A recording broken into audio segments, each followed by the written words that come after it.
একটা নির্ধারিত সময় বিশ্বনবী তেলাওয়াত করতেন, আর ওই তেলাওয়াতের সময় আবু জাহেল, উতবা, শাইবা, ওয়ালিদ ইবনে মুগীরা সবাই লুকিয়ে লুকিয়ে বিশ্বনবীর ঘরের চারদিকে কান পেতে মধুর কণ্ঠের তেলাওয়াত শুনতো, ফ্রি আরামসে শুনতো এই তেলাওয়াত।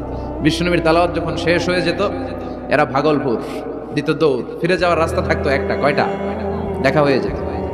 একজন আরেকজনকে দোষারোপ করতো। আবু জাহেল বলতো, কিরে তোরা আসলি কেন? ওরা বলে, তুই এলি কেন? দিনের বেলা ভাষণ দেশ মোহাম্মদের বিরুদ্ধে, রাত্রেবেলা চোরের মতো তুই আসিস কেন? একে অপরকে দোষারোপ করে। আবু জাহেল বলে, ঠিক আছে, কাল থেকে আমিও আসবো না, তোরাও আসবি না, চল আমরা শপথ নেই যে কেউ আসবো না, দস্তখত দিয়ে সিগনেচার দিয়ে যেই আসবে তার মাথার চুল কামিয়ে আলকাতরা মেখে মক্কার বাজারে ঘুরিয়ে ঘুরিয়ে অপমান করা হবে। সবাই রাজি। আবু জাহেল বলে, দে, রাজি হইলে সিগনেচার দে। সবাইকে আবু জাহেল, তুই না তা তুই আগে দে। আবু জাহেল 1 নাম্বার, নাম্বার 2 উতবা, নাম্বার 3 শাইবা, সবাই সিগনেচার। কালকে কেউ যাবে না, কেউ যাবে না। দিন গড়িয়ে রাত আসে,